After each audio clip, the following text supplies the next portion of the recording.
professional car photographer James Mann, and today we're in the studio for How to Photograph Cars to show you behind the scenes view and offer some tips for getting started. This is Jensen Button's 2009 Formula One World Championship winning Brawn, and today we're shooting it in this amazing infinity cove for an update of my Art of the Formula One race car book. The cove offers us a neutral canvas where the floor meets the walls and the walls meet the ceiling in a seamless curve. This allows us to take control of the reflections affecting the car in a way that we just couldn't do on location. The lighting we're using today is the same used in the movie industry, constant focusable lighting, which can be either daylight, HMI, or tungsten balanced. If you work in a studio like this, you'll need to know which it is so that you can set the white balance on your camera correctly.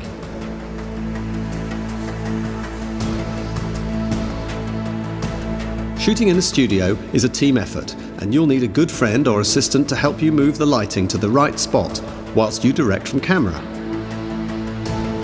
Now, let's introduce the 2012 Mercedes Formula One car and show you how to control the lighting in a bit more detail.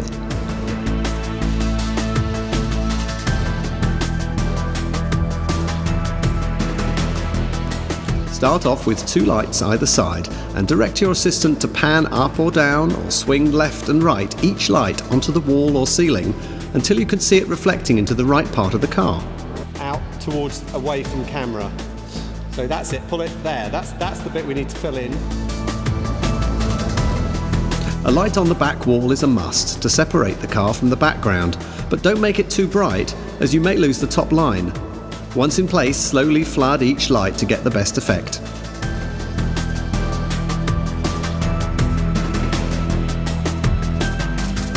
This studio lighting setup uses long exposures of between 4 and 10 seconds, so make sure you've got your camera on a heavy tripod or studio stand.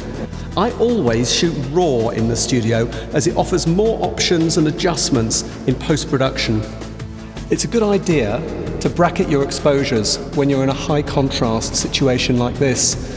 If you bracket them using the shutter speeds up to 3 stops each side, you can then put them back together in HDR during post-production.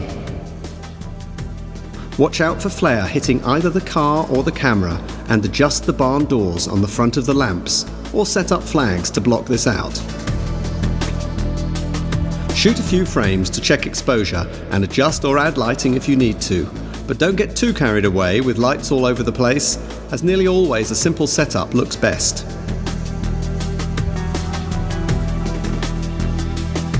If one light is too bright, turn it off halfway through the exposure to reduce its effect. You can also add wire grids called scrims or studio trace to further knock back the brightness. Don't forget to vary your viewpoint from the top of the studio stand to flat on the studio floor, and switch lenses from wide angle to telephoto to change your perspective.